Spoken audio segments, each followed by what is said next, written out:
This is David Toulis, and we have a caller. What's on your mind?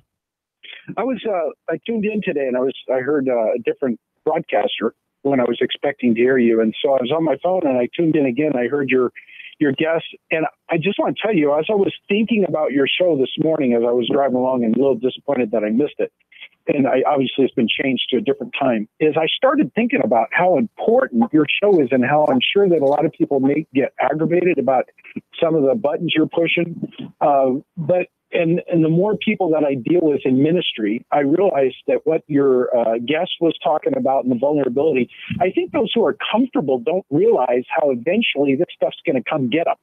Is that everybody is going to be subject to this fake law, fake color of judicial process. Eventually, somebody's going to have to face it and be realizing that, wait a minute, what happened? Is this really the way the courts work these days? And it's a machinery that I think that it's important for your listener, whether they agree or not, to engage in their minds and think about what it is they can do to hold the system accountable to the purity of the system for the sake of everybody. Well, it sounds like what you're suggesting is impossible, holding the system to account. I think what we have to do, and maybe if I give you more time to elaborate, and maybe you should elaborate, we're talking about really individuals in the system. I think we have to work in reforming things one person at a time. Can you talk about that perhaps a little bit? Well, again, I didn't want one to listen to what you guys were going to saying about this, but yeah, I guess one person at a time would be every police officer who listens to you, who might get a little irritated in one respect, but then also go, oh wow, he's really right on that. So I think one person at a time is each of us talking about these things, and to not necessarily get on a kind of push reset and really think about who is being affected. Even that, and I got on Facebook your video about the lady in the back seat with her daughter, and her daughter saying, "We just wanted to go have ice cream. I guess we're not going to have ice cream now." Because the Philando Castile murder. So I don't know. I just want to commend you. I say keep up the good work. I think listeners, think about what's going on. Think about how you can make a difference in your spot. I mean, I think it's like you said, it's an individual thing. How can I maybe readjust my way of thinking based on what's really going on? That's all I wanted to say. Listen, I thank you very much thanks very much for calling. And it is, and I do have just one listener, and that's you. And I'm here with Marie Mott, who understands that idea. Everything is personal, and radio, though it is said to be mass media, it delivers one person at a time. So I understand that. And I always tell my guests, even if I have big wigs on, I say, I hope you don't mind, I have just one listener.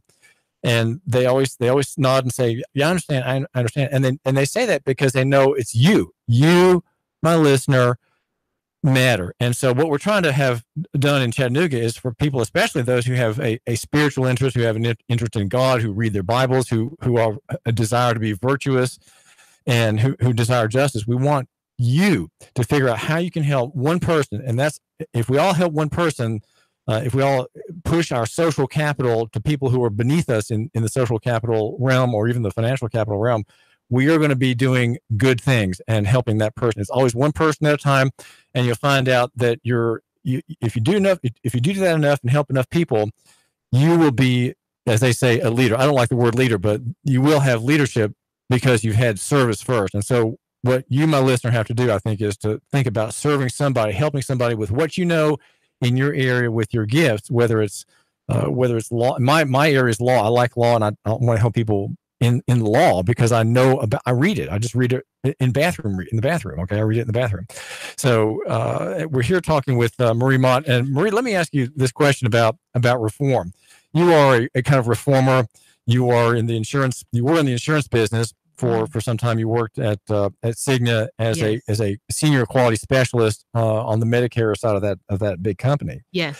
And now you are kind of an independent person. You're kind of an entrepreneur in the design world. Graphics design. That's correct. Okay, so you are taking a risk on yourself. You're kind of investing in yourself. You've studied, how graphic design works.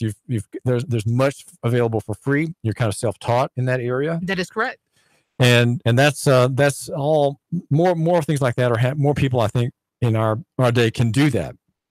And so let me ask about the idea of reform. You have a kind of social reform interest. Where's the reform in Chattanooga that my listener and I want to think about, that maybe in housing, you think that's important?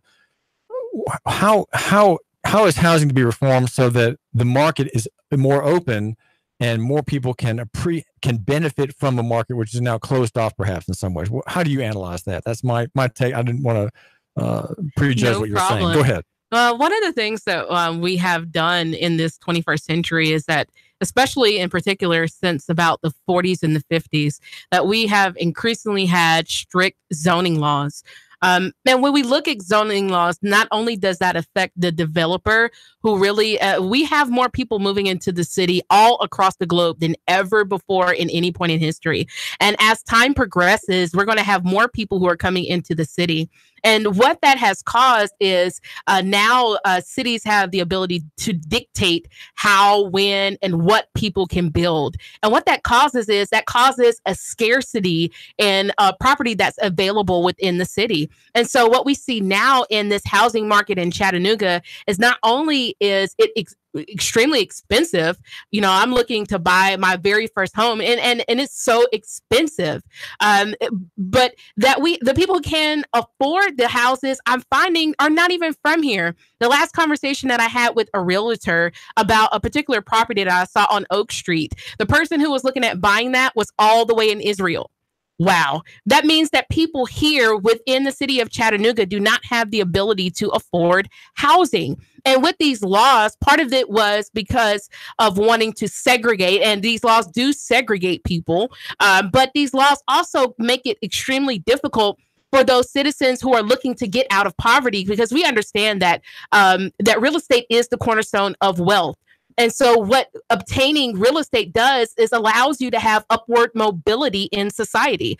And when you have situations to where it is difficult for not only people to get into housing, but be able to afford it, that really does begin to, when we talk about the two Chattanoogas that exist in this city, the Chattanooga for people who love what's going on, and then the rest of us who can barely make it in Chattanooga, we're talking about the housing industry, which is one of the greatest foundations of that two Chattanoogas. And again, if you could please give us a call if you have questions or anything that you would like to say. Give us a call at 800-8949. And again, we're live on Facebook as well. All right, you described part of the problem, Marie Mott, but is the solution another government intervention, or is the solution in the housing problem? You say housing shortage is the solution in a reduction of the claim of zoning and the zoning authority in that marketplace. It is absolutely a reduction in zoning. And what it's going to take is for us to really put pressure. Again, it's that personal responsibility. When are we going to be fed up as citizens of these United States of all of the things that we have to endure from our government? It's absolutely absurd that we do not have the ability to obtain land, and that when we do obtain land, it is ridiculously priced. What that is saying is that we are effectively shutting out a lot of citizens, and for the generations that are to come, that we are effectively shutting out these generations that will follow out of being able to obtain upward mobility in society. And so what that is going to take is us legitimately, if we cannot get any of our leadership or officials to take us seriously in loosening or just getting rid of certain zoning perspectives at all, then we need to run and replace those guys. Well, the campaign for mayor last time, where Mayor Burke won re-election, I think the leading contender was Larry Groen, the city council member, and the candidate that I really came to admire and respect, Dave Crockett, the former city council member. I don't endorse people, but I did endorse Dave Crockett as against Andy Burke. In the campaign, Marie Mott, was a discussion about affordable housing, and there's a question in that literature whether you have a capital A, H, or a lowercase affordable housing. And I think here they capitalize because somehow it's a kind of a glorious venue, if we can just get there, everyone will be happy. But what happens in affordable housing as a program is that developers are given favor if they have certain portions of their units and their blocks that are lower rate. But a cheap apartment in an affordable housing unit is $800 or $900 a month. That's not really affordable. What if all you can afford is $200 or $300? That's the market that I would like to ask you about. How do we get in Chattanooga, Marie Mott, to have a housing market where you can have a place to live with a lock and maybe air conditioning, running water, maybe at a rate that's down there on the floor? How do we have a market that low? And if not, how do we get it? We do not have a market anywhere close to that low. And in my firm belief, I think what it's going to take is a change in leadership of people from city council all the way to the mayor's office, maybe even people on county commission. What it's going to take is legitimately a regime change. And it's not, to me, it's not about Democrat or Republican. What it is about the ideals of what this country should stand for. The reason we exist as a country at all was because somebody decided that it was righteous for people to stand up against the tyranny of a government. And again, if you have any questions or anything that you would like to say, please give us a call at 800-8949. But again, this country exists because of people standing against the tyranny of a government. And so we have that absolute same right. If our government is not looking out for the core of the people, if it's not looking out for the upward mobility of society, if we are going to continue to only let a very, very small fraction of people be able to enjoy the life here in America, which was what everybody across the world for 100 years plus was trying to, they were desperately trying to get here to have some sort of life. If we're not providing that, then what are we doing as a country?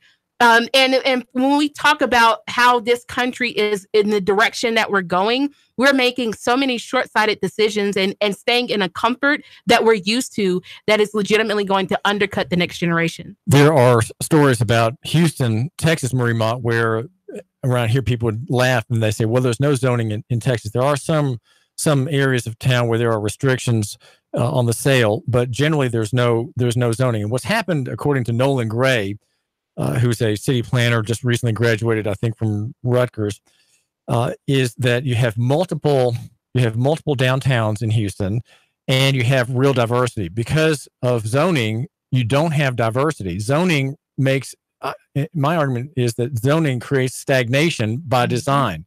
And let me ask you, you're nodding your head. Absolutely. Well, how does it work?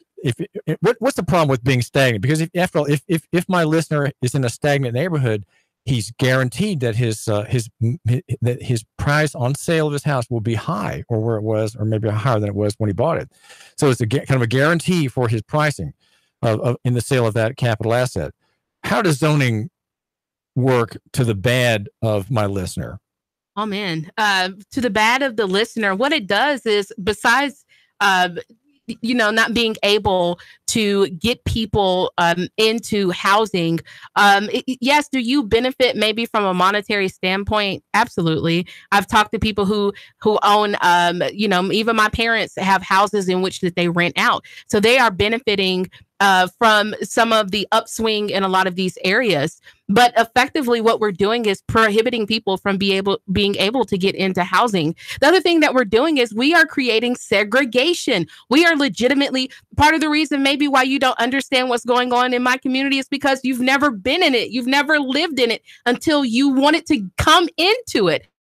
And there's a perfect book that really, really speaks to this. It's called The Color of Law. It is an excellent book which completely outlines what happened within this country when it comes to zoning and how. Is that the book about redlining? It is. It is an excellent book, and I encourage everyone. You should be reading anyways, but I encourage you to pick up that book. It's called The Color of Law, and it outlines exactly how zoning and how these zoning laws have legitimately segregated our cities. What is redlining? Okay. So redlining is legitimately putting up I guess the way to simplify it would be putting up red tape that is going to prohibit a person from being able to take advantage of their particular area, or prohibiting them from being able to enjoy their particular area. So when we look at redlining, so I know the city of Chattanooga, we had several banks a couple of years ago, maybe that was last year, that were found guilty of only approving, I think, 5% of African American people who applied to get a mortgage. What that looks like is that basically we have red tape that is legitimately keeping certain people from being able to obtain wealth from real estate. And that red tape program back in after World War II came from the federal government and one of the various federal housing administrations. Exactly. Leaning on the lenders, having lenders dictate, we'll lend to you here, but not here. And these areas where we won't lend, that's where the poor people will go. And we will let that. But so what you're saying is, Marie Mott, that it's important for a city to have poor areas, right? There's not a harm in there being a poor area. And what a poor area, I'd like my listener to consider, has things that don't look great, right? They may be older buildings. They may not be in the best repair. They may have people who drive old cars, who wear wife beater T-shirts on the front porch, people who are not elevated and refined. And this is David Toulis, and you're on with Marie Mott. What's your comment or question? Marie, you're fantastic. Thank you. I'm only going to disagree with you on one thing. Okay. It is the fault of the Democrat Party. I would have to agree with you on that. Let me explain to you why I believe that is. And the Democrat Party and their platform allows the killing of unborn babies. The majority of people that kill their unborn babies are Black Americans, and they kill off they're particularly Black girls. Planned Parenthood was developed by Margaret Sanger from Atlanta. She hated minorities. She hated people of color, especially Blacks. She wanted them killed. And yet the Democratic Party embraces that. The Democratic Party needs to have an underclass to keep getting elected. And the Democratic Party creates an underclass. They used to create an underclass of poor whites. Now they want an underclass of poor Blacks. They are an evil party that believes in the murdering of unborn babies, especially Black babies. And they want to create and maintain this underclass. Blacks, people of color, need to rise up against this evil unborn baby killing party in massive numbers. Well, if we look at, if you don't mind me saying, when we look at voters 100 years ago, most African-American voters were Republican to begin with. So you're not disagreeing with me. I agree with you in the sentiment that the Democratic Party is absolutely responsible for a lot of the segregation that we have, not only in housing, but also in schools. We have a lot of so we've had in these urban areas, We've had probably 20 to 30 years of what supposedly is effective Democratic leadership all across the country. And oftentimes, rather than not, we have seen Black Democratic, I'm stepping on toes, Black Democratic leadership. We've had that in this city as well. To me, I have seen just as much, if not even more damage in a lot of urban areas. And I know people who are around my age who have the exact same sentiments, that we have not benefited from Democratic representation. And again, if you have questions or comments, please call at 1-800-8949, 800-8949. I'm so appreciative of all of you. This is David Toulis, and we are brought to you by Nuganomics.com. Please tune in. Please go to that website. It is the website for the man who matters. And of course, it's not popular. And that's because I believe that really 5% of the people matter. And I count you, my listener, as among that self-selected group. And the reason that 5% matters is because the world turns on ideas. And if we can turn the ideas of the right people, then good things will happen. And these are people not necessarily in authority. They're not elected to office, but they're people who influence others, who are encouragers. They're almost all of them are servants at heart. The people who matter are not necessarily elected or very well paid. They're common people. And so those are the ones I want to serve by being the blogger with the biggest pen. in Chattanooga. And that is what I do. I'm a blogger and a writer, and I've been one all my life. I'm a Chattanooga native, have a master's degree in English, and don't make friends easily. I don't play well with others, and I don't make friends easily. And so we are trying to bring about good things by telling the truth. And the story today is about Diana Watt and her arrest. And what I would suggest is an abusive charge stacking situation against an African American. And I do examine briefly 3 of the statutes in view and discount immediately 2 of them. So do tune into that and subscribe. It's free. Marie Mott, thank you for joining us. Thank you for having me. Marie Mott is a graphic designer and a social activist. She's a 30-something millennial and has a lot on her mind, and we hope to hear from her again. David Schwartz, Chattanooga Radio. Now, I've got some great news for CBS, and then there's this. There's Sean Hannity next. 3, 2, 1. Chattanooga Radio. Digital FM 95.3 HD4. 92.7 FM's news now. The body of a 24-year-old Virginia man was recovered Saturday night in Tennessee. Hector Perez